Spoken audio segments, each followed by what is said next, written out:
Bonjour, bienvenue à toi aujourd'hui en ce mardi saint, où nous allons contempler ensemble à travers l'Évangile et un regard sur la première lecture, la beauté de l'amour extrême de Jésus par rapport à notre frère Judas, si tu veux. Alors, je vais commencer à lire des passages de cet évangile, probablement que tu connais. On connaît tout le monde l'histoire de Judas, mais dans les détails, on a ici, dans le don de la bouchée de pain, un signe qu'on passe souvent, on passe par-dessus ce signe-là très souvent dans les lectures, mais par contre qui nous révèle un amour incroyable de Jésus. Et cette semaine, c'est la semaine de l'amour fou de Dieu, de Jésus, pour toi et pour moi. La parole de Saint Jean au chapitre 13 nous dit « Jésus prenait le repas avec ses disciples, il fut bouleversé dans son esprit et il dit « Amen, amen, je vous le dis, l'un de vous me livrera. » Jésus a besoin de partager avec ses intimes quel est le sort qui lui est réservé. Et il le dit à tous en même temps.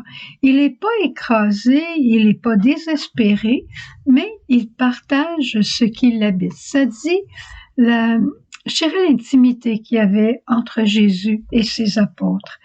Et là,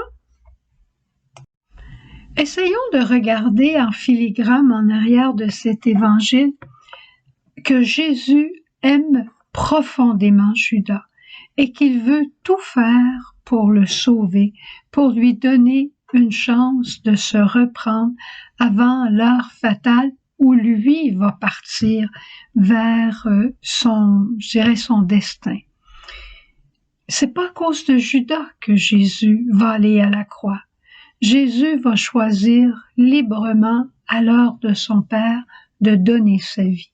Ce n'est pas à cause de Judas, c'est pas à cause de Pilate, c'est pas à cause de Pierre, c'est à cause de chacun d'entre nous, de cet amour fou de Jésus qui veut nous sauver. Alors Jésus dit ça à ses disciples qui sont rassemblés.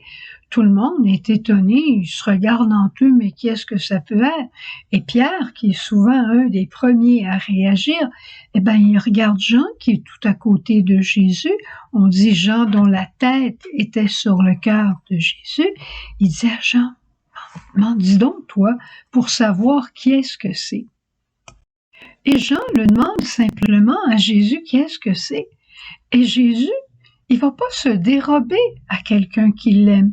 Quelqu'un qui l'aime, qui lui pose une question, Jésus répond. Et Jésus dit à Jean, c'est celui à qui je vais donner la bouchée de pain. Donner la bouchée de pain est un signe d'amitié. Dans la tradition chez les Juifs, quand on prend un morceau de pain, qu'on le trempe dans une sauce quelconque et qu'on le porte à la bouche de l'autre, c'est un signe d'amitié, d'intimité. Alors, il faut comprendre ça pour comprendre ce que Jésus est en train de faire pour Judas, pour lui dire, Judas, je t'aime et je t'aimerai toujours. Je sais ce que tu as au fond de ton cœur, mais de grâce, reprends-toi. Et Jésus prend la bouchée, il la donne à Judas. Et dès que Judas la prend, il se referme sur lui-même, en voulant dire, tu me gagneras pas. Je vais prendre la bouchée, mais je rejette ton amour. Tu me gagneras pas, tu me feras pas sortir, tu me feras pas changer d'idée. Alors Jésus lui dit, ce que tu as à faire, fais-le vite. Et là, Jésus se retrouve avec ses apôtres et il parle de sa glorification. Il est loin d'un homme écrasé. Et dès qu'il fut sorti, dès que Judas fut sorti, Jésus commence à parler librement et il dit, maintenant le Fils de l'homme est glorifié, Dieu est glorifié en lui, comme s'il venait d'avoir une révélation intérieure de son Père qui lui disait, Jésus, maintenant c'est l'heure. Et Jésus est heureux, même s'il a de la peine, il est heureux parce qu'il est venu pour cette heure-là. Il est venu pour cette heure, pour le salut de la multitude. Les apôtres sont étonnés, ils ne peuvent pas comprendre grand-chose. Et Jésus va continuer avec tellement de tendresse. C'est la première fois qu'il va appeler ses apôtres comme ça. Il leur dit, petits enfants, c'est pour peu de temps que je suis encore avec vous. Je sais que ce que je vous raconte, d'abord, ça vous déconcerte, ça vous déboussole, ça vous attriste. Vous êtes mes petits enfants, chers au cœur de mon Père. Il vous a confié à moi et moi je vais aller jusqu'au bout pour vous sauver et vous redonner à lui. C'est magnifique. Et là, Pierre, avec son emportement naturel, va dire, Seigneur, où vas-tu? Parce que moi, je vais te suivre. Partout où tu vas aller, je vais te suivre. Et là, Jésus va dire à Pierre, Pierre, tu donneras ta vie pour moi? Avant que le coq n'ait chanté, tu m'auras renié 3 fois. Mais la bénédiction pour Pierre, je dirais pas la chance, mais la bénédiction pour Pierre, c'est que son cœur n'est pas endurci. Alors après avoir renié Jésus et le regardant ensuite, il va voir qu'est-ce qu'il vient de faire et là il va pleurer amèrement son péché. Il va se repentir. Surtout, il va accueillir le regard pardon de Jésus. Judas n'a pas voulu accueillir ce regard de pardon. Est-ce qu'il l'accueillera plus tard? Est-ce qu'il demandera pardon plus tard avant de se pendre?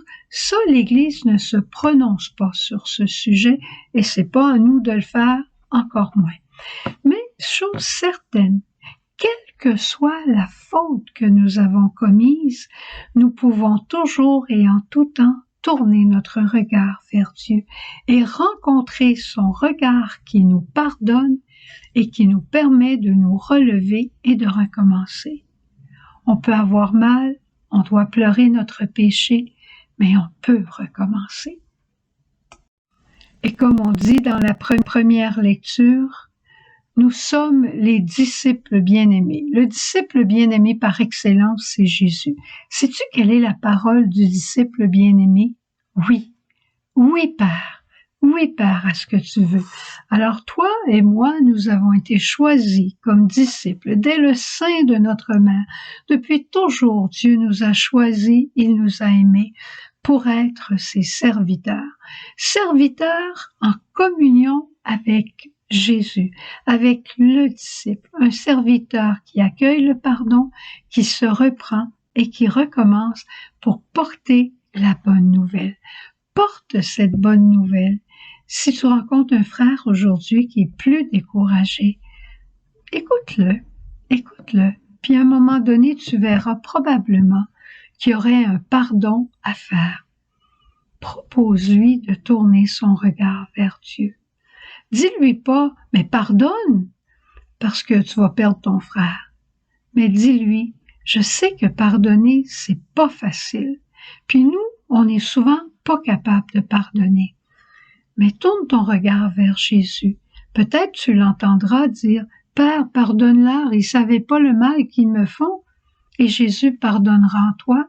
Peut-être simplement tu rencontreras le regard de miséricorde de Jésus qui te remplira toi-même de cette miséricorde et tu pourras la partager aux autres. Quel que soit le regard que tu rencontreras, il sera pour toi vie nouvelle. Au revoir, à demain. Jésus.